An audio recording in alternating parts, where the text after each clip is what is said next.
9 heures, je vous propose de commencer le webinaire dès à présent. Dans le fond, je me présente Marion Audouin, coordonnatrice du secteur matières résiduelles de Réseau Environnement. Donc, je vous souhaite la bienvenue au webinaire de ce matin. Je vous remercie d'avoir répondu en si grand nombre à notre appel. Je commencerai par souligner la participation de différents partenaires qui vont intervenir tout au long de la présentation. Donc, le MELCC, Recy-Québec, la Ville de Montréal, l'APSAM et Via Prévention. Avant de débuter et d'aller plus loin, je vous présenterai quelques consignes. Donc, au niveau de la présentation, sachez qu'elle ne remplace pas les obligations, normes et consignes du gouvernement du Québec, ainsi que celles de vos employeurs.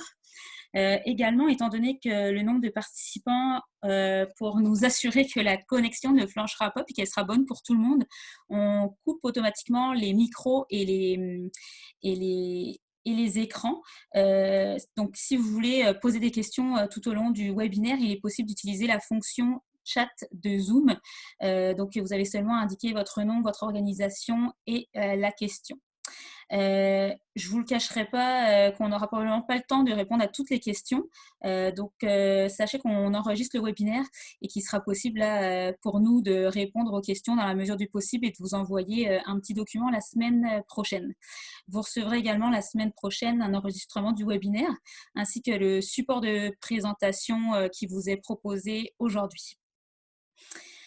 Je voudrais également vous mentionner là que dans le support de présentation, il y a des très nombreux liens qui vous sont proposés, donc que vous pourrez consulter dès la semaine prochaine. Concernant un rapide rappel de l'ordre du jour, donc ça va se dérouler en 2 étapes. Donc la première, on va regarder un petit peu l'évaluation des risques en cas de pandémie, et dans un deuxième temps, on regardera plus spécifiquement les écocentres. Puis, pour continuer là, cette petite introduction, je laisserai la parole à Madame Pelcha, PDG de Réseau Environnement, pour vous accueillir.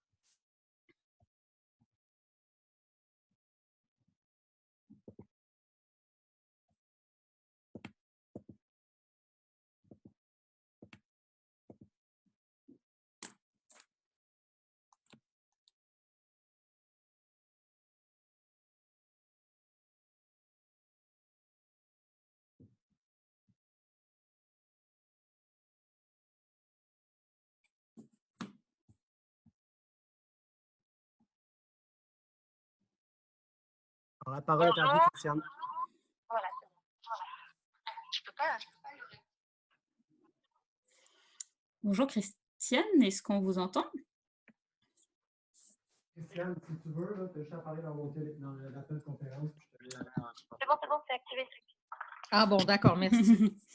Alors, bonjour tout le monde, merci de votre présence. Nous sommes à 7 minutes à 194 personnes qui participent à notre webinaire. Nous avons commencé nos webinaires particulièrement sur la COVID, avec la COVID-19 en eau. On a commencé avec nos membres du programme d'excellence en eau. Alors, toutes les personnes qui travaillent pour qu'on puisse se laver les mains selon les prescriptions de la santé publique. Alors, on a jugé bon de faire un webinaire aujourd'hui avec vous sur la gestion des matières résiduelles. Pour commencer, je vais faire comme Marion. Je remercie nos partenaires pour ce webinaire qui sont Recyc Québec, le ministère de l'Environnement, de la lutte contre les changements climatiques, la Ville de Montréal, Via Prévention, et un merci spécial à l'ASPAM qui est avec nous pour les webinaires aussi en eau. Alors, c'est important qu'on se parle, même si on ne peut pas se voir et se toucher.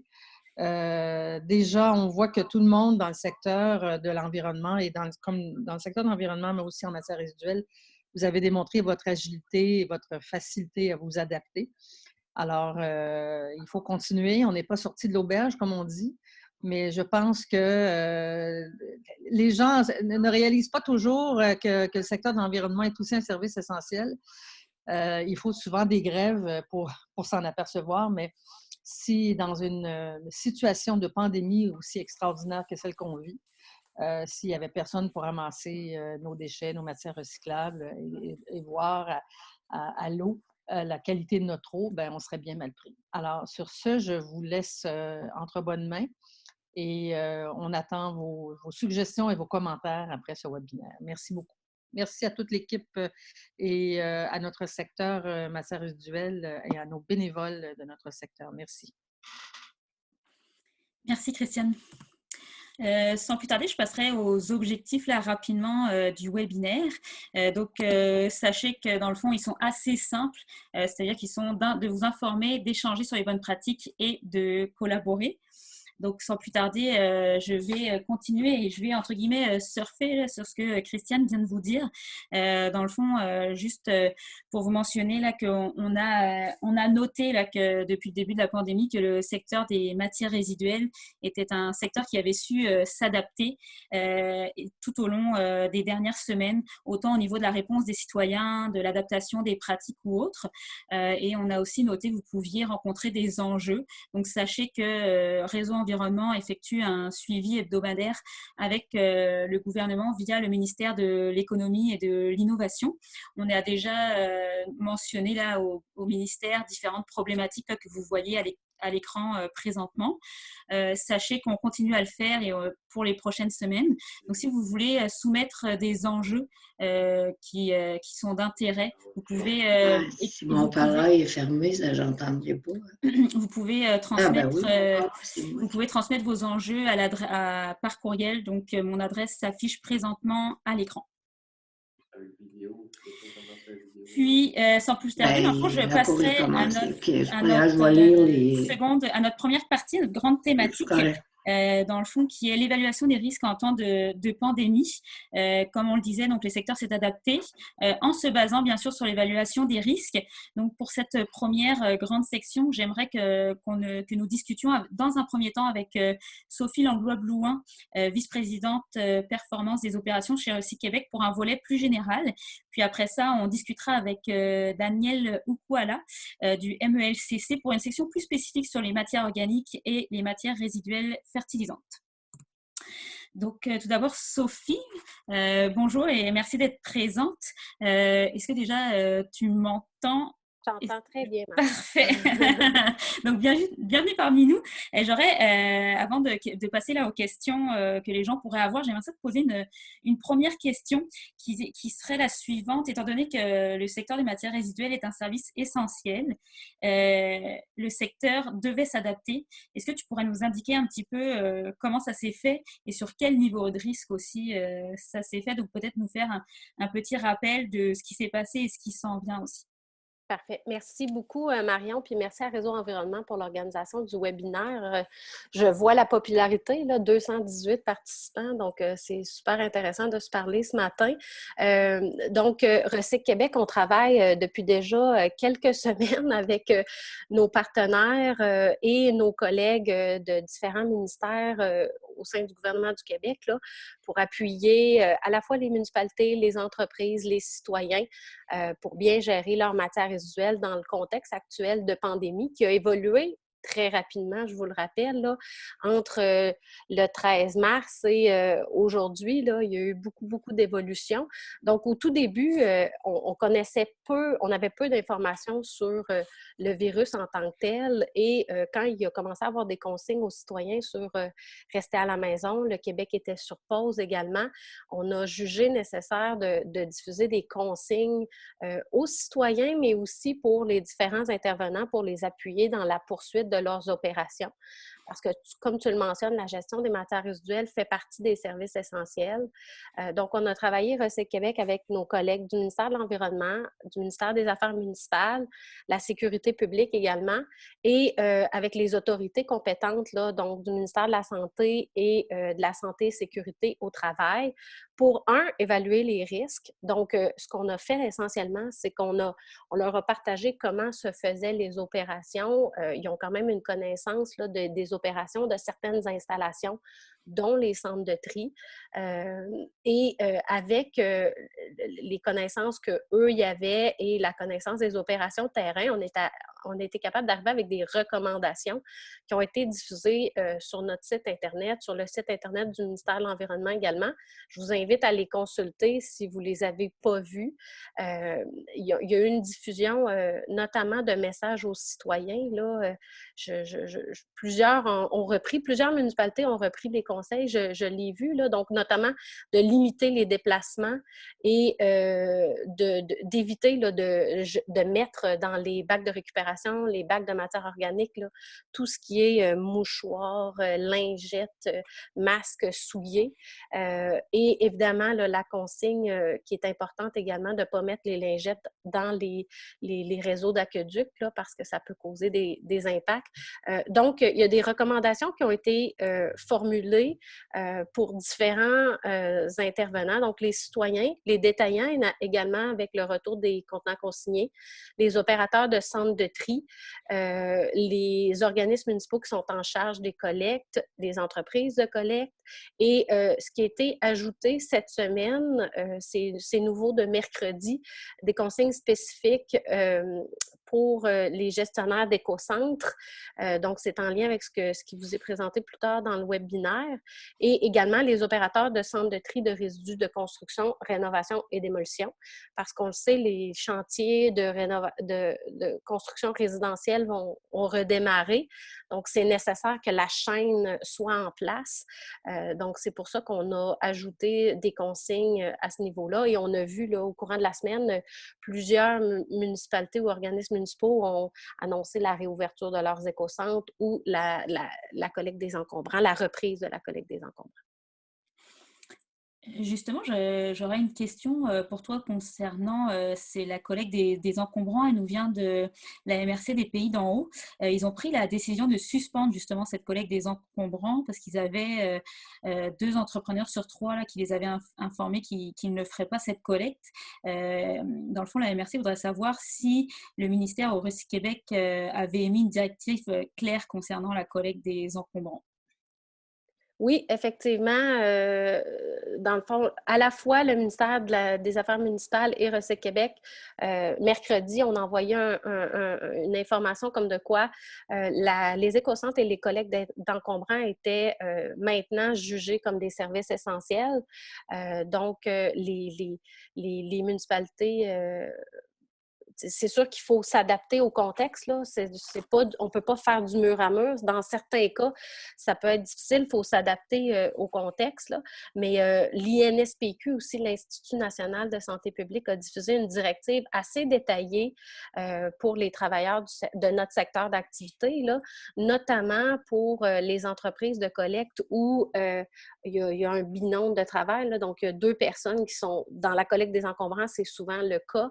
Donc, comment minimiser les risques quand on ne peut pas respecter, par exemple, la distanciation.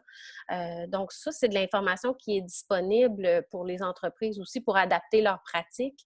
Puis, je mentionnerais qu'il y a quand même eu une bonne adaptation dans le contexte actuel. Là, vous le mentionniez, Christiane et toi. Là, je pense que plusieurs ont démontré leur capacité de s'adapter très rapidement, mettre en place des mesures pour sécuriser leurs employés, pour acheter du matériel, adapter leurs opérations pour respecter le plus possible là, les consignes et la distanciation physique. Donc, je pense qu'on va pouvoir ressortir. Je pense qu'à la fin, on va se rendre compte qu'il y a plusieurs pratiques qui vont pouvoir perdurer dans le temps aussi, mais vraiment, on a démontré la capacité d'adaptation assez importante là, de notre secteur. Merci. Avant de passer aux questions des participants, j'aurais moi-même une question concernant la disponibilité du matériel. C'est ça, on disait que dans le fond, même par exemple pour la collecte des encombrants, il faut mettre des choses en place là, pour favoriser la distanciation ou autre. On l'a constaté, il y a des problèmes d'approvisionnement concernant certains matériels comme les masques ou autres. Comment on peut appliquer les consignes quand il y a des problèmes d'approvisionnement? Est-ce que tu aurais des pistes là, de façon de faire ou autres pour quand même pouvoir continuer les activités malgré ce problème de disponibilité? Oui, bien, je vais parler spécifiquement des centres de tri de la collecte sélective parce que ça fait partie des recommandations pour eux, là, notamment le matériel de protection respiratoire. La plupart en avaient, certains en ont commandé, il y a eu certains délais, mais il y a vraiment eu, ils ont mis en place là, les centres de tri, je tiens à le souligner, là, différentes mesures pour s'adapter dans le contexte, notamment certains ont plutôt se sont tournés vers les visières complètes qui peut être intéressant. D'autres ont installé des cloisons de plexiglas entre les trieurs quand la distanciation était possible. Donc, il y a eu à un moment donné un enjeu d'approvisionnement pour certains qui s'est réglé pour la plupart, je te dirais. Puis la bonne nouvelle, c'est qu'aujourd'hui, la grande majorité des centres de tri de la collecte sélective sont en opération, certains avec des équipes réduites, mais ça, c'est la bonne nouvelle, je pense. Dès le début, on a voulu faire une approche cas par cas, là, donc ne pas dire on ferme tout, mais plutôt avec l'évaluation des risques qu'on avait qui étaient jugés minimes quand les mesures de protection et de prévention adéquates étaient mises en place. On a décidé d'appuyer chacun des centres de tri selon leurs besoins, mais la plupart se sont adaptés très rapidement, ont mis en place des mesures, ont sensibilisé leurs employés à l'égard des mesures de protection ou d'hygiène qui devaient être mises en place, là, et je dirais que c'est important le maintien en place des centres de tri de la collecte sélective, notamment, je ne veux pas minimiser les autres services, mais parce que les centres de tri approvisionnent des conditionneurs, des recycleurs au Québec et ces installations-là ont poursuivi pour la plupart leurs opérations. Donc, leur approvisionnement en provenance des centres de tri était super important. C'est un défi qu'on a présentement en lien avec la consigne, là, où on cherche à trouver des façons nouvelles de récupérer les contenants consignés, dont les contenants à remplissage multiples, là, pour s'assurer que les conditionneurs, les recycleurs puissent les réutiliser aussi, puis avoir accès à la matière, là, parce qu'il y a un défi d'approvisionnement. Mais le contexte actuel amène aussi des opportunités, là. J'ai en tête un cas là, où une entreprise nous a contactés parce qu'il y avait un défi d'approvisionnement, puis on a été en mesure de les mettre en contact avec les centres de tri. Et je pense que ça l'a mené à des ententes, donc un traitement de certaines matières qui peut-être avant étaient destinées à l'exportation pouvaient maintenant être traitées au Québec, recyclées au Québec. Donc, il y a des défis dans tout ça, des enjeux, mais je pense que la plupart des acteurs se sont adaptés, puis il y a des opportunités au final, je pense aussi. C'est une très bonne nouvelle. Il nous resterait peut-être 2 minutes. Je ne sais pas, Candice, si on a des questions des participants. Je ne sais pas si tu peux nous en lire peut-être. On aura peut-être le temps pour 1 ou 2 questions.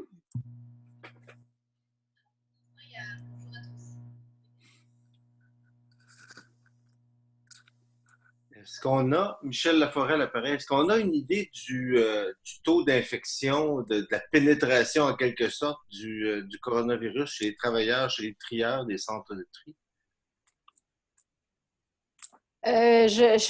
Honnêtement, je ne pourrais pas répondre à cette question-là. Là. Je les laisserai peut-être répondre. Je pense que ça varie d'une région à l'autre. Moi, je n'ai pas entendu de nombre de cas fulgurants ou même d'envisagement de fermeture de centres de tri liés à un trop grand nombre d'employés qui seraient atteints. Là. Donc, sinon, le portrait par centre de tri, on ne l'a pas à ce niveau-là. Je me permettrai juste de rappeler, dans le fond, pour la fluidité des questions, de juste passer par la section chat pour poser vos questions en indiquant votre nom, votre prénom et votre organisation, et par la suite votre question. Puis, dans le fond, Candice, ma collègue, pourra poser votre question. Candice, est-ce que tu nous entends? Est-ce que tu aurais une autre question? Non, par contre, il y aurait peut-être un élément de réponse. Candice, je ne sais pas si tu es loin de ton micro, mais on ne t'entend pas très bien. Je pense que, en fait, je voyais dans les Mathieu Rouleau, là, au centre de tri de Robertval, qui disait qu'il n'y avait aucun cas. Puis je pense que vous m'entendez maintenant mieux? Oui, centriste pouvait apporter des éléments. Qu'il y aurait un élément de réponse. Grégory Pratt?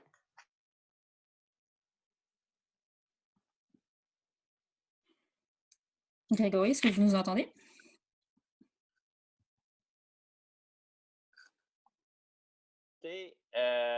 C'est vous. Vous devez unmuter. Vous devez unmuter mon micro. Ça y est, c'est fait. On Ah, vous ok, entend. super. Bon, Allez-y. écoutez, Grégory Pratt, tricentriste, comme je vous disais, félicitations pour votre beau programme. C'est très bon, c'est très bon. Ce qui se passe dans les centres de tri, premièrement, je dois vous dire, les 23 centres de tri ont communiqué ensemble tout de suite dès le début pour mettre en place des mesures. On s'est échangé des trucs, tout le monde ensemble. Non, il n'y a pas eu de cas vraiment. Je vous dirais que les mesures de protection sont là. Le matériel de protection est là aussi. Au niveau de l'approvisionnement, ça a bien été. On a collaboré aussi entre les centres de tri. C'est arrivé certains centres de tri qu'on a communiqué. On a dit, nous, il nous manque des masques, nous, il nous manque des gants, puis on s'est changé des trucs. Donc, c'est vraiment le positif de ça. Comme disait Sophie, il y a plein de choses positives et d'opportunités. Au lieu de travailler en silo, les silos se sont défaits. Puis, on s'est mis à travailler tout le monde ensemble. Fait que moi, je suis l'homme le plus heureux du monde. Donc, c'est positif. Merci Grégory. Dans le fond, le temps file. Comme je vous l'indiquais tout à l'heure, s'il y a des questions auxquelles on n'a pas eu le temps de répondre, on garde les questions sous le coude. Puis, si c'est possible, la semaine prochaine, là, on vous enverra peut-être un document là, pour répondre à vos questions. Sophie, je te remercie. Sachez que Sophie vous fournit des liens là, à consulter pour qui des fois étayeront là, ces propos puis vous permettront d'aller plus loin. Donc, merci beaucoup, Sophie, pour ta participation. J'aimerais maintenant discuter avec Daniel Ikouala, spécialiste en gestion des matières résiduelles organiques de la direction des matières résiduelles du ministère de l'Environnement et de la lutte contre les changements climatiques. J'aimerais qu'on regarde ensemble un petit peu plus spécifiquement donc, les matières organiques et les matières résiduelles fertilisantes. Daniel, est-ce que vous m'entendez? Oui, j'entends parfaitement. Parfait. Bonjour, Daniel. Bonjour. Dans le fond, j'aurais une première question pour vous qui sera la suivante. Dans le contexte actuel, j'aimerais peut-être que vous partagiez la position du MELCC quant à la valorisation donc des matières organiques et des matières résiduelles fertilisantes post-traitement. Donc, j'aimerais ça ce que vous nous en disiez un petit peu plus par rapport à cette position. Merci, Marion. Bonjour à tous. Alors, ce matin, je vais vous parler de la position de notre ministère par rapport aux enjeux qui sont en lien avec la potentielle dissémination du virus responsable du COVID-19 dans l'environnement via l'épandage des biosolides municipaux, des matières organiques, des matières résiduelles fertilisantes plus principalement. C'est une crainte qu'on a entendue dans la population et puis je voulais partager avec vous où on est rendu à ce moment précis. Donc, la première chose que je voudrais dire, c'est que nous, on couvre vraiment, tout ce que je dis est en lien avec le risque de dissémination suite à l'épandage de matières résiduelles fertilisantes, principalement le biosolides, que mon propos ne couvre pas les enjeux qui sont liés à la santé et sécurité au travail ou à d'autres enjeux parallèles. Il y a des organismes compétents qui se sont prononcés là-dessus. L'INSPQ, j'ai cru comprendre qu'on a avec nous aujourd'hui l'APSAM et puis la CNESSST qui se penche aussi sur ces éléments-là. Parlant du risque lié particulièrement avec le virus qui nous intéresse ce matin, je voudrais rappeler que au niveau du ministère, on travaille depuis fort longtemps, depuis plus de 20 ans, sur le suivi de ce qu'on appelle les contaminants d'intérêt émergent. Différents types de contaminants sont passés à la loupe régulièrement par rapport à la robustesse de notre encadrement pour protéger des risques qui sont liés à ces contaminants-là. Pour ceux qui suivent ça de plus près, on a eu des préoccupations par rapport l'été dernier par rapport au PFOX, qui est un perturbateur, un polyorganique persistant. On a eu des préoccupations par rapport au glyphosate, à certains perturbateurs endocriniens ou cancérigènes. Et récemment aussi, avant qu'on ne rentre dans cette crise-là, vous vous souvenez tous… Pardon, Monsieur Ikouala? Oui. Est-ce que ce serait possible de vous rapprocher de votre micro? D'accord, parfait. Est-ce que c'est mieux comme ça? Très bien, merci. Oui. Alors, je t'ai rendu à dire que pour ceux qui suivent ça de plus près, vous savez qu'au niveau du gouvernement, il y a un très gros effort qui est fait au niveau de la pollution par le plastique et que les microplastiques sont aussi un contaminant d'intérêt émergent que nous suivons. Donc, notre propos aujourd'hui porte particulièrement sur un contaminant pathogène. Ce que je voudrais rappeler, c'est que notre encadrement prévoit vraiment des standards que doivent rencontrer les biosolides municipaux, les biosolides qui sont épandus au Québec et que les standards que nous avons fixés, dont les indicateurs sont une limite en pathogène, pour atteindre ces standards-là, les biosolides doivent subir, dans la plupart des cas, des traitements, c'est-à-dire du compostage, de la biométhanisation, du chaulage, tous les traitements que les clientèles dans ce milieu-là, avec lesquels ces clientèles dans ce milieu-là sont familiarisées. Ces traitements, dans la plupart des cas, permettent de rabattre la concentration de la majorité des pathogènes et la majorité des virus. Il y a des études qui appuient notre position, notamment une évaluation de risque de 2015 faite par le réseau canadien de l'eau. Également, en 2015, nous avons demandé à l'INSPQ d'évaluer notre cadre et l'INSPQ avait jugé que notre cadre était robuste pour traiter la majorité des problématiques, des risques qui pouvaient résulter de l'épandage de biosolides et nous recommandait simplement de faire un suivi continu pour suivre les nouveaux contaminants potentiels. Travail que nous avons fait qui nous amène aujourd'hui à conclure que, étant donné qu'au Québec, depuis plus de 20 ans, la majorité des biosolides qui sont épandus ont subi un traitement hygiénisant et on considère que le risque de continuer l'épandage des biosolides municipaux au Québec est relativement de disséminer le virus responsable du COVID-19 via l'épandage des biosolides municipaux au Québec est relativement négligeable. Donc, c'est la position que notre ministère a aujourd'hui et nous continuons de suivre toutes les évolutions parce que c'est une situation, comme vous le savez, qui est relativement volatile et on continue donc de suivre tout ce qui pourrait être publié et toutes les recherches qui sont faites par les différents organismes à l'international. Voilà, maintenant où nous on se situe par rapport à ce risque-là. Avant de passer la question au public, j'aurais deux questions. La première, ce serait, est-ce que cette position du MLCC reflète les positions à l'international? Oui, parce que dans la plupart des cas, notre position est bâtie sur des études qui ont été faites par différents organismes reconnus à l'international. Déjà au Québec, on a la chance d'avoir l'INSPQ. On a aussi l'OMS qui a émis des positions par rapport à la durée de vie, qui a évalué la durée de vie potentielle du virus responsable du COVID-21 dans un milieu tel que les eaux usées et qui a estimé que contrairement au virus, à certains autres virus, ce virus particulièrement-là a une durée de vie relativement courte dans les eaux usées et que la majorité des traitements permettaient soit de rabattre, ou des traitements des eaux usées permettaient de rabattre des concentrations de virus et puis de diminuer significativement son innocuité.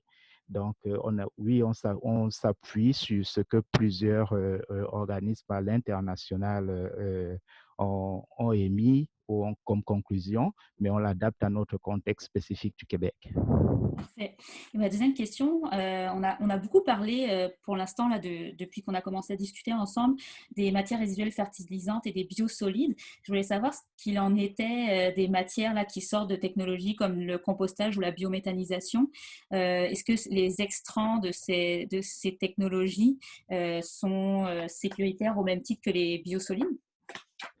C'est une excellente question, Manon, parce que tout à l'heure, j'ai parlé du traitement des biosolides et puis le compostage et la biométhanisation sont effectivement deux processus de traitement de biosolides qui sont considérés par la littérature aujourd'hui comme étant hygiénisants, c'est-à-dire que dans les conditions normales d'un banc compost, la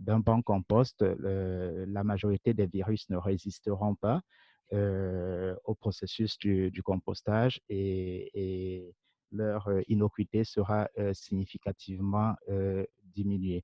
Alors, si on regarde d'ailleurs, c'est sur cette base-là qu'il y a un organisme français récemment qui s'appelle la NSES, qui a émis une recommandation en France qui recommandait de poursuivre quasiment avec un risque faible ou un risque quasi négligeable l'épandage de biosolides hygiénisés, et les composts et les digestats étaient effectivement dans la liste de biosolides, étaient dans les processus qui avaient été identifiés comme hygiénisants.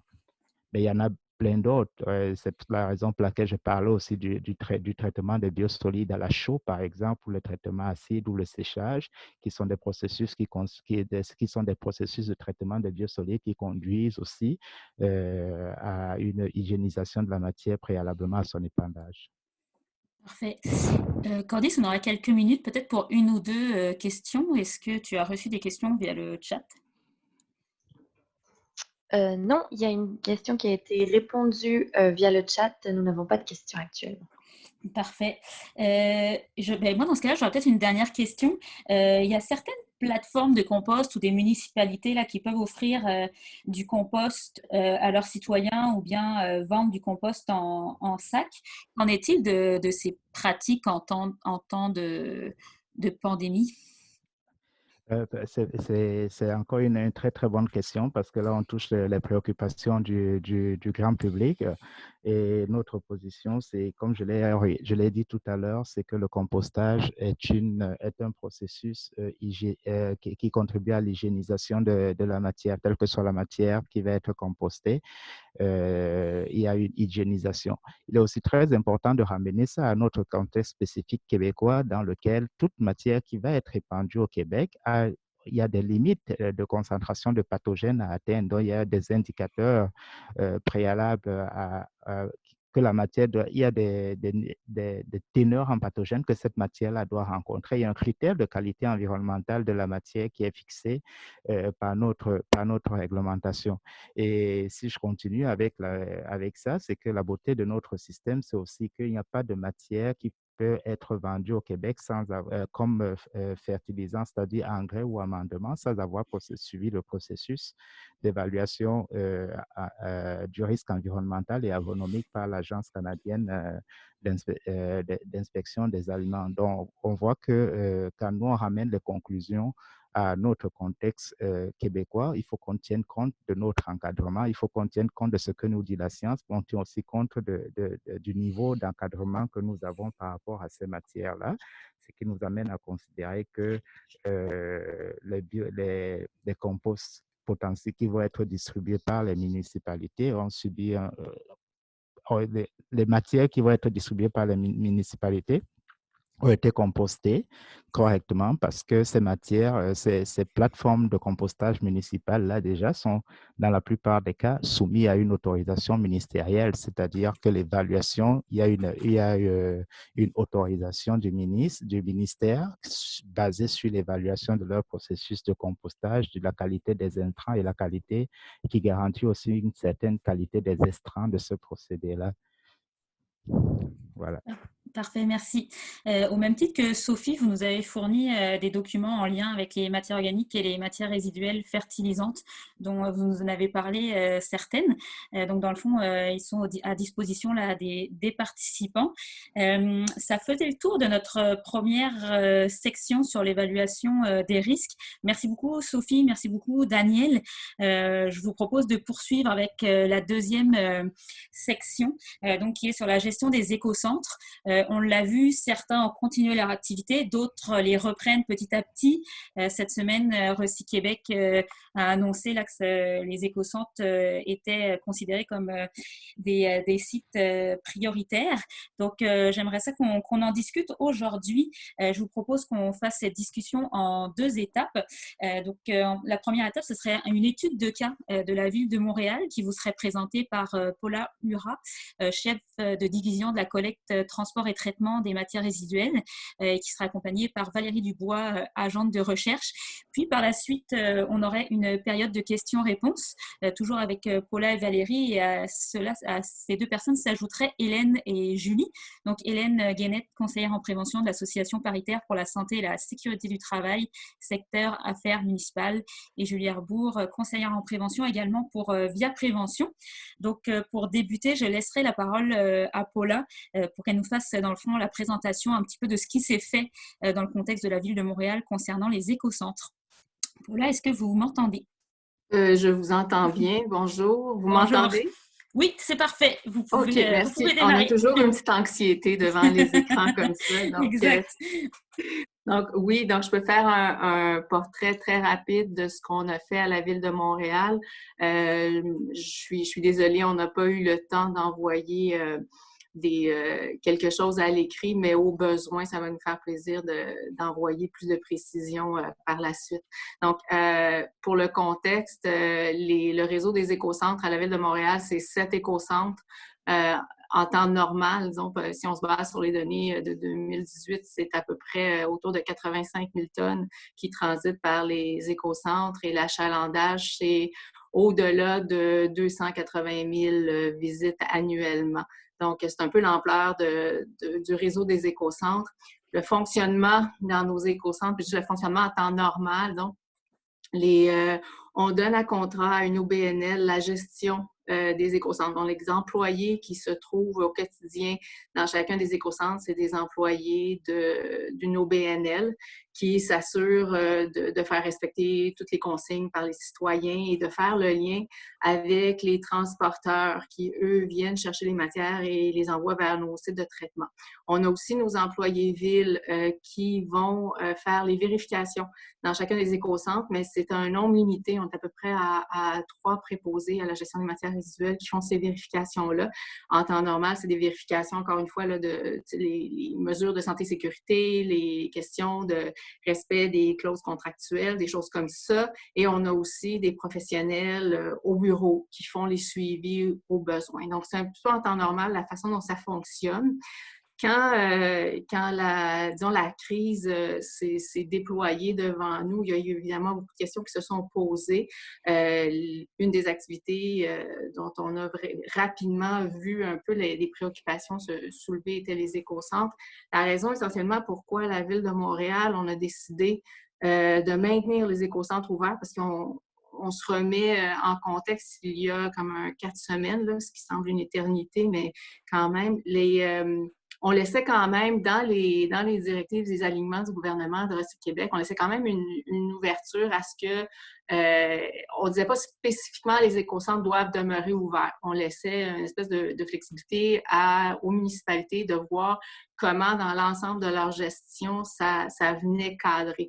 Pour la Ville, c'est vraiment intégré à l'ensemble des activités de la gestion des matières résiduelles, puis on craignait que, considérant les volumes qui transitent par les écocentres, en les fermant, qu'il y ait une surcharge sur la collecte, les transporteurs, la collecte en bordure de rue, qu'il y ait les dépôts sauvages.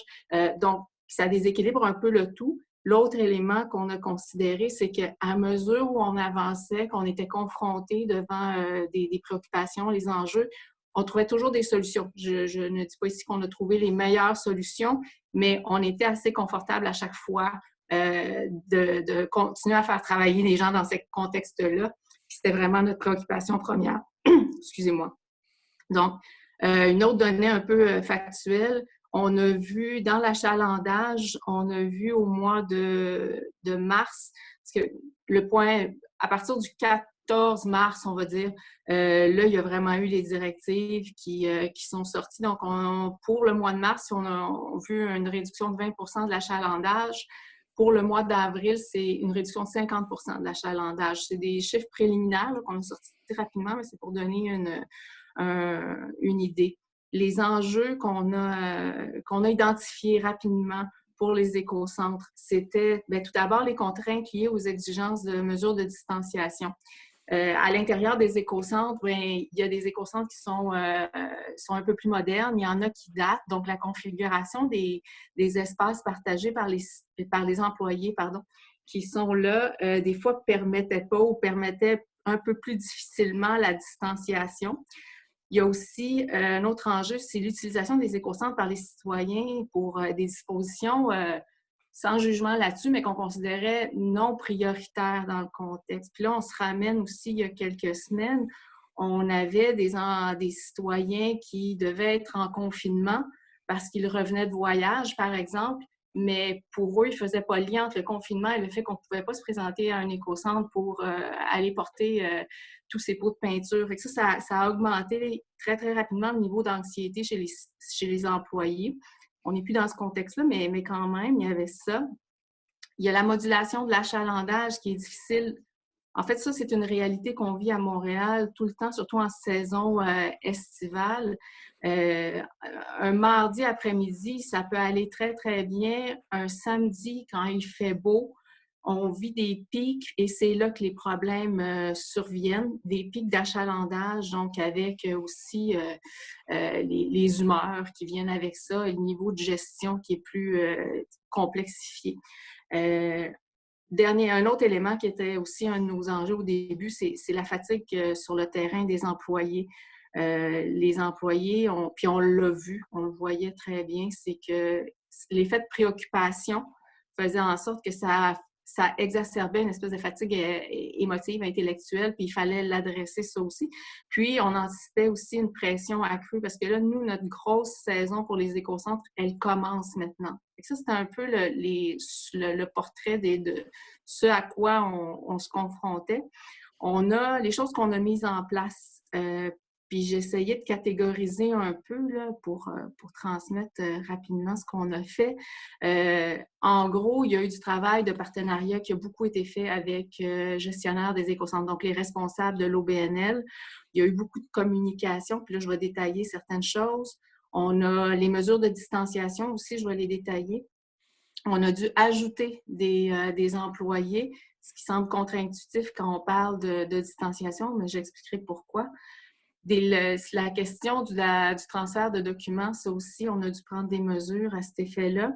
Il a fallu adapter les directives pour tous les employés, puis adapter, mais c'est évolutif. Donc, comme Sophie le mentionnait, il y a des nouvelles directives qui ont été mises en place, qui ont été publiées spécifiques cette semaine. Bien, il faut les revoir, puis s'ajuster, puis évaluer est-ce que les mesures sont encore viables.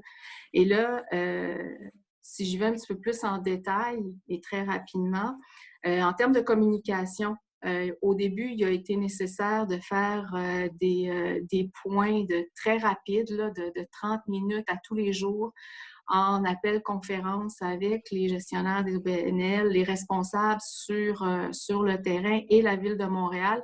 Ces rencontres-là, ces appels-là ont été précieux dans la mesure où fallait ajuster aux 24 heures. Donc, en ayant l'information, on pouvait tout de suite identifier quelle était la meilleure mesure à prendre. Il y a eu aussi des communications auprès des citoyens, puis ça, c'est pour les sensibiliser beaucoup au fait que les écocentres étaient effectivement ouverts, mais il fallait minimiser les déplacements. Pour les mesures de distanciation, on a dû réduire le nombre d'employés à l'intérieur des écocentres, encore une fois, parce que on n'arrivait pas à assurer cette distanciation qui était de 2 mètres, surtout dans les plus vieux écocentres. Donc, on a réduit le nombre d'employés. En réduisant le nombre d'employés aussi, ce que ça a pour effet, c'est que pour assurer toutes les autres mesures de santé et sécurité, il faut avoir un nombre qui est conséquent de citoyens sur les plateformes de déchargement. Donc, on a mis un nombre maximum de véhicules sur les quais. Puis ça varie d'un écocentre à l'autre, parce qu'il y en a qui sont plus grands que d'autres, mais ça, il a fallu l'ajuster.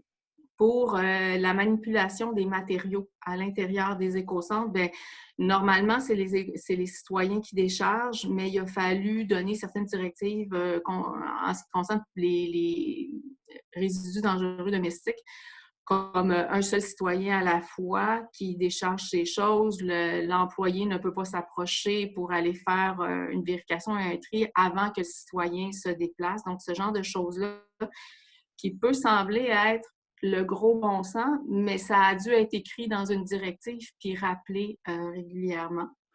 un nettoyage fréquent des surfaces qui peuvent être appelées à être en contact avec plusieurs personnes. On a ajusté les horaires aussi, les horaires de repos et pour les dîners, encore une fois, parce qu'on ne pouvait pas avoir, par exemple, 3 employés à l'intérieur d'un petit espace en cuisinette. Donc là, les horaires de repos ont été ajustés.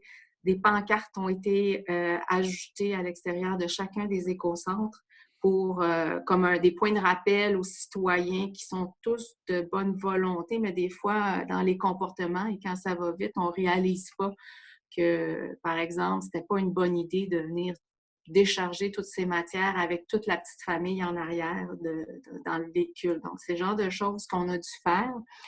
Le réemploi, on avait les magasins, disons les magasins de réemploi, il y a 2 écocentres où il y en a. On continue à collecter les matières, mais les magasins sont fermés. Donc, jusqu'à nouvel ordre, ça, on n'a pas trouvé une façon adéquate de maintenir ça, puis on jugeait que c'est au vu de ce qui était récupéré, c'était pas le moment, là, c'était correct de les fermer. J'ai mentionné qu'on a dû ajouter des employés aussi, ce qui pourrait sembler contre-intuitif, mais c'est que à l'entrée des écocentres, avant la guérite, dans certains écocentres, il se forment des grandes files et ça créait une pression. Puis, ça faisait en sorte aussi que des fois, il y a des citoyens qui n'auraient pas dû être là ou disons, qu'il y a des comportements qui étaient moins adéquats. Ça mettait beaucoup de pression sur les gens qui étaient en train de travailler à l'intérieur des écocentres. Donc, ce qu'on a décidé de faire, c'est pour chacun des écocentres, il y a un employé qui est avant la guérite et qui doit poser une série de questions aux gens. Puis les questions, c'est vraiment les questions de base, là. Puis là, encore une fois, elles ont évolué, mais il y a encore 2 semaines, là, c'était bon, ben, est-ce que vous arrivez de voyage depuis moins de 14 jours? Il ne devait pas y avoir plus que 2 adultes par véhicule. Rappeler que les enfants, parce que ça, c'était une réalité, les gens qui doivent rester avec leurs enfants, mais ils doivent rester dans les véhicules. On a aussi sensibilisé les personnes âgées, les personnes de 70 ans et plus. On en a beaucoup dans les écocentres, des personnes d'un certain âge et qui viennent porter des petites quantités, mais c'est tout à fait légitime, là, mais il fallait faire des rappels à ce sujet-là. Les documents, je m'excuse, j'essaie de regarder le temps, je vais un petit peu plus vite. Le transfert des documents, ça, il y a eu un travail qui a été fait là-dessus. On l'a gardé au minimum à la guérite. Il n'y a aucun contact de documents, de transfert de documents, c'est au visuel. Pour ce qui est des transporteurs, pour les billets de pesée, c'est aussi, on n'a plus de signature, c'est une vérification visuelle et chacun prend les notes, par exemple les numéros de billets, les poids.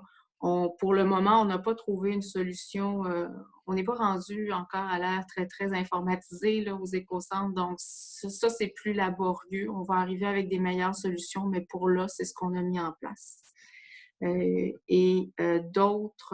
Rapidement, d'autres mesures qu'on a mises en place. Il y a les citoyens qui n'ont plus accès aux salles de bain, par exemple. On en avait qui étaient rendus possibles pour les citoyens. Ça, on les a fermés. On a ajouté des toilettes chimiques pour les employés qui étaient à l'extérieur, ceux qui font une espèce de tri à l'extérieur, parce qu'on ne voulait pas qu'ils utilisent les espaces communs pour les employés à l'intérieur, donc aller ajouter une charge pour les employés à l'intérieur. Donc, on aurait rendu cette fonction-là un petit peu autonome. On a évidemment augmenté les fréquences d'entretien pour les employés dans tous les lieux communs. Là, on a parlé des équipements, donc on a fourni des masques, des gants, du Purell. Il y a quelques semaines, au début, l'OBNL nous disait qu'ils avaient de la difficulté à se fournir dans ces équipements-là. Je pense que là, la vague est passée parce que maintenant, nous, on est capable d'en avoir de façon relativement facile. Donc, et je voudrais peut-être compléter en disant ce qu'on a fait, on le revoit, je dirais, presque aux 2 jours, 3 jours, parce que ça évolue très rapidement. Les enjeux qui demeurent puis sur lesquels on va devoir plancher, c'est que le gros de l'achalandage, pour nous, il s'en vient parce qu'il y a la saison estivale, c'est toujours très chargé à Montréal et il y a l'effet du déconfinement aussi. Donc, graduellement, le déconfinement va faire en sorte qu'on anticipe une croissance de l'achalandage. Il va falloir s'y préparer. La question des transactions monétaires, on n'a pas encore de solution électronique. Les quelques les quelques tarifications qui se font se faisaient encore en argent. On est en train très rapidement de voir une solution, mais pour là, on n'a rien encore. La gestion des comportements, on va dire, inappropriés, c'est la réalité en tout cas, des écocentres à Montréal, c'est pas tout le temps, mais ça arrive à l'occasion. Évidemment, en situation de pandémie, là, ces comportements-là sont absolument inacceptables, puis il faut y voir. Je dirais que les employés qu'on a ajoutés avant la guérite, ça a un grand effet d'apaisement. Jusqu'à maintenant, on n'a pas eu besoin d'aller s'ajouter des gardiens de sécurité. C'est absolument pas exclu pour les semaines à venir. On va monitorer la situation. Et il faut s'actualiser constamment, donc, dans les nouvelles procédures. Donc voilà, j'ai fait un topo rapide. Je m'excuse si j'ai dépassé, mais ça fait le tour un peu de ce qu'on a fait à Montréal. Parfait, merci beaucoup. Non, il n'y a pas de problème que vous ayez dépassé, c'était très intéressant. Dans le fond, j'accueillerai Hélène Guénette et Julie Arbour pour les questions. Candice, est-ce que tu as reçu des questions des participants?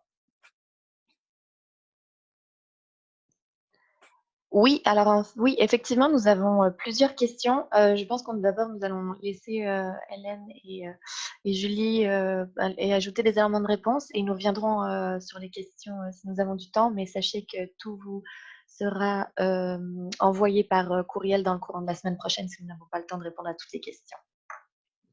Parfait. Bien, bonjour à tous. Hélène Guénette, conseillère en prévention à l'Association paritaire sectorielle du secteur affaires municipales. Puis, est-ce qu'on peut passer à la diapo suivante? Oui, mais dans le fond, je les avais mis, je vais avancer un petit peu plus, je les avais mis à la fin du diaporama. Donc, je suppose que c'est les recommandations que vous voulez voir? Absolument. Parfait. Donc, ce qui est très important, c'est qu'il faut continuellement s'informer, vérifier les informations les plus à jour possibles sur les sites que vous voyez à l'écran. Ça évolue constamment, notamment les fiches de l'INSPQ, donc les recommandations intérimaires concernant les travailleurs de la gestion des matières résiduelles, donc les mesures de prévention à prendre en lien avec la COVID-19 en milieu de travail.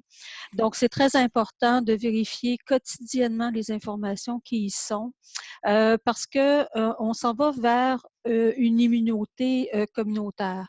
Et le ministère de la Santé, l'INSPQ aussi, vont faire des recommandations en lien avec la protection respiratoire pour le public de façon générale, mais aussi pour les travailleurs. Donc, les fiches sont continuellement mises à jour par l'INSPQ en fonction de l'évolution des connaissances en lien avec la maladie de la COVID-19.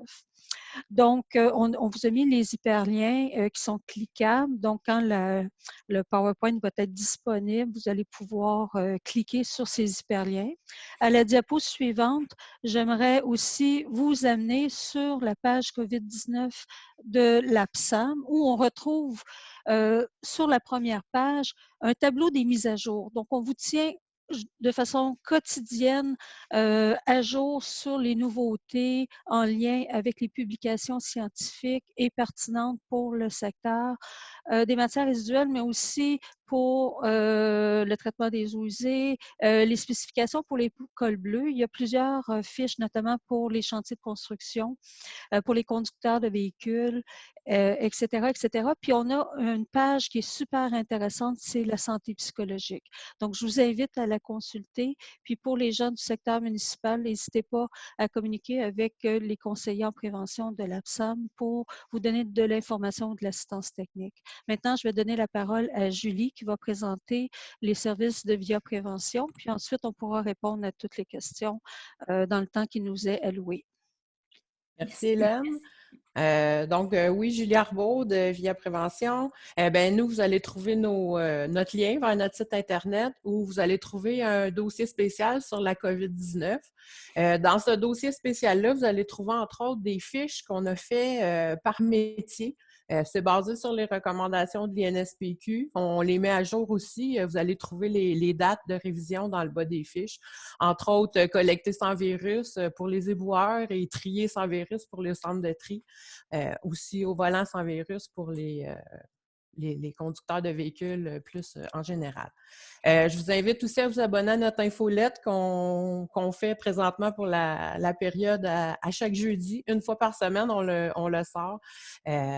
Donc voilà, n'hésitez pas non plus. On a les coordonnées de tous les conseillers de Via Prévention sur notre site Internet. Donc, on télétravaille pour vous. Merci Hélène, merci Julie. Candice, est-ce que tu aurais une question pour nous? Oui, alors ce serait une question pour Paula Hurin qui concerne dans les écocentres de Montréal, est-ce que les tarifs s'appliquent ou non? Est-ce que vous faites payer les gens et si oui, quelle est la méthode pour procéder? Est-ce que vous acceptez l'argent papier? Oui, il y a une tarification quand on atteint un certain volume puis un certain qu'on répond à certains critères. Donc, c'est pas toutes les visites, mais il y en a certaines, oui, qui sont tarifées. On a dû continuer à percevoir de l'argent parce qu'on n'a pas un système électronique de paiement. On est en train de travailler d'arrache-pied là-dessus. Je dirais que la COVID, effectivement, amène certaines opportunités, puis on va rapidement, mais comme celui-là, en fait, on s'est posé plusieurs questions sur la tarification. Est-ce qu'on l'arrête temporairement? C'est ce qu'on est en train d'évaluer. Arrêter la tarification, on a aussi peur que ça augmente l'achalandage. Puis c'est le genre de choses qui se sait très rapidement. Donc oui, on a continué, mais il y a des mesures qui sont mises en place.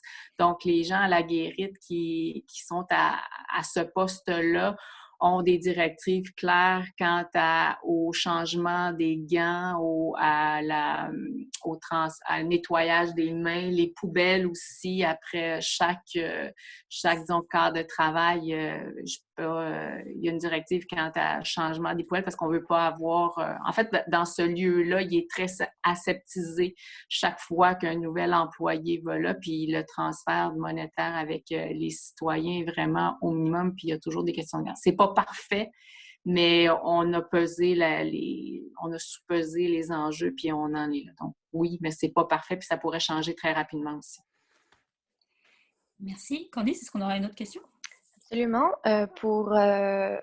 Equala du ministère, une question de Mme Sophie Saint-Louis. Est-ce que le ministère a prévu de publier un communiqué officiel pour rassurer le public, notamment les voisins des sites où il y aura de l'épandage ce printemps?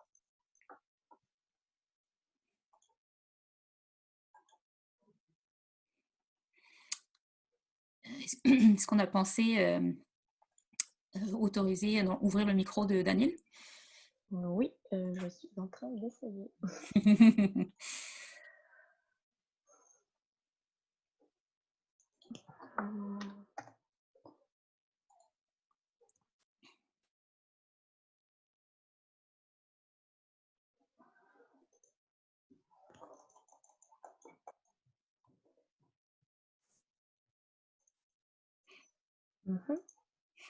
Ceci ne marche pas. Peut-être qu'on pourra répondre à la question de Madame Saint-Louis, c'est ça, dans la semaine prochaine, dans la liste des questions qu'on va envoyer, des questions-réponses qu'on va envoyer aux participants. Est-ce que tu aurais une autre question peut-être pour Paula, Hélène et Julie? Non, à date, il n'y a pas d'autres questions. Ok. Moi, j'aurais peut-être une dernière question avant de passer à la conclusion. Le temps file, malheureusement. Une question de Émilie Escaffi de la MRC du Haut-Saint-François. Dans le fond, cette MRC, elle organise 4 journées de collecte ponctuelle des résidus domestiques dangereux sur différents sites. Donc, ça va de l'éco-centre, garages municipaux, stationnement d'hôtels, de villes, etc. Il y a bien sûr un contrôle et une manipulation des produits. Est-ce qu'il y a des il y aurait des conseils sur des alternatives ou des mesures que la MRC pourrait prendre pour la sécurité des employés et des citoyens.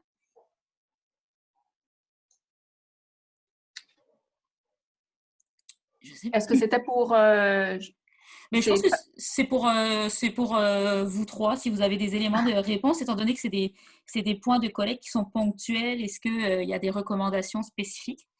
On est en train de pour Montréal, à tout le moins, on est en train de les analyser présentement parce qu'il y a eu quelques collectes itinérantes des RDD qui ont été reportées dans le temps, mais là, on est en train de regarder comment elles pourraient se déployer. Effectivement, il y a des choses qu'on va mettre en place, entre nous, à Montréal. Donc, puis on est en train de travailler avec les entreprises qui viennent faire ces collectes-là. Par exemple, le fait de... comment est-ce que c'est les citoyens qui sortent ces choses et encore garder la distanciation? Moi, au minimum, on y va avec chaque fois qu'il y aura ça, des affiches avec les directives très claires. Puis, pour nous, on préfère mettre un employé ville la première fois que l'activité reprend et diminuer l'inquiétude. Quitte après, une semaine plus tard, quand on voit que c'est pas utile, on l'enlève, puis les gens ont procédé avec les bons instincts là-dessus. Mais c'est le genre de choses qu'on est en train d'évaluer en ce moment. Parfait.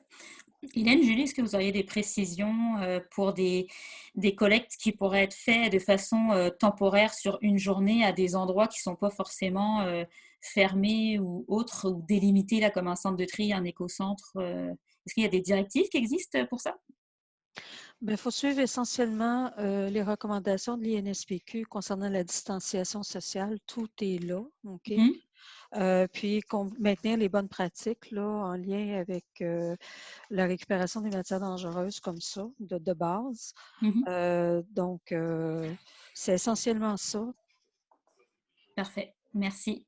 Je pense qu'on a récupéré, on a Daniel avec nous, je pense. Oui. Est-ce que vous m'entendez? Oui. Oui. Est-ce que vous pouvez peut-être répondre à la question de Sophie Saint-Louis? Est-ce que finalement, il y aura une communication officielle du MELCC sur les différents points que vous nous avez présentés ce matin?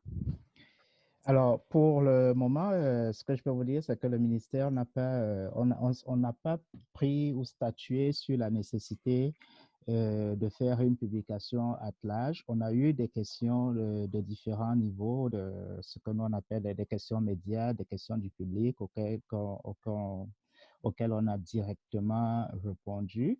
Comme je l'ai dit dans mon propos tout à l'heure, le ministère a toujours, pour le moment, le ministère considère que nous avons toujours été très proactifs, que nous avons toujours mis une structure en place pour la gestion des contaminants d'intérêt émergents.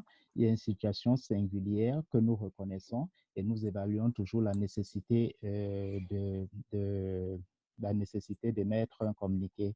Il faut aussi tenir compte que c'est une situation qui est très, très volatile. Donc, nous sommes plus en observation et plus en mode réactif pour le moment, mais ça pourrait évoluer. Parfait. Merci. Dans notre communication, quand je parle de réactivité, c'est plus dans notre communication, pas dans le suivi, pas dans le suivi de l'évolution de la situation. Parfait, merci beaucoup. Il est malheureusement déjà 10 heures. Donc, comme je vous le mentionnais, dans le fond, s'il y a des questions qui n'ont pas été répondues, on pourra passer à travers suite au webinaire, puis vous envoyer les réponses dans le courant de la semaine prochaine. Je tiens à remercier Paula, Hélène et Julie pour leur participation et les différents contenus qui ont été apportés dans cette section écocentre. Dans le fond, je passerai à la conclusion. Je tiens à remercier une nouvelle fois les collaborateurs et leurs organisations. Donc, pour rappel, Rossi Québec, MELCC, la Ville de Montréal, l'APSAM et Via Prévention. Je remercie également les participants qui ont posé des questions ou qui ont participé de vive voix. C'était très apprécié. Je vous annonce déjà qu'il y aura probablement des prochains webinaires dans les semaines à venir. Donc, si vous avez des thèmes que vous aimeriez que nous abordions, des commentaires pour bonifier aussi le webinaire en tant que tel, n'hésitez pas à nous écrire. Là, mon adresse courriel est revenue à plusieurs reprises dans le support de présentation. Sachez également qu'à la fin du PowerPoint qu'on va vous envoyer, il y a quelques diapositives là où il y a un nombre assez important là, de liens sur lesquels vous pourrez cliquer pour avoir accès à de plus amples informations. Dans le fond, avant de vous laisser, je vous laisserai peut-être sur cette diapositive là qui serait d'être un petit peu un rappel là, qu'avec la situation actuelle, c'est une situation exceptionnelle qui nous amène à devoir rester vigilants, à se préparer à tout, à penser sur le long terme aussi, comment on pourrait voir ça comme une opportunité, collaborer, partager l'expertise, puis agir de manière responsable. Et pour terminer, si vous avez des questions sur le secteur matières résiduelles de réseau environnement, n'hésitez pas également à me contacter. C'est sûr que là, il y avait beaucoup de monde. Je ne pense pas que tout le monde est membre, mais en tout cas, si vous avez de l'intérêt à connaître un petit peu plus nos activités, n'hésitez pas à m'écrire.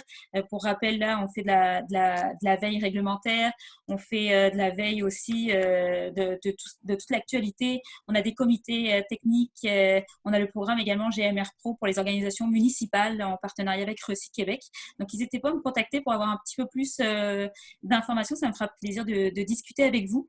Je vous remercie encore une fois pour votre participation. Je vous souhaite une agréable fin de semaine qui, espérons-le, sera ensoleillée. Puis, je vous dis à la prochaine fois. Merci beaucoup. Merci.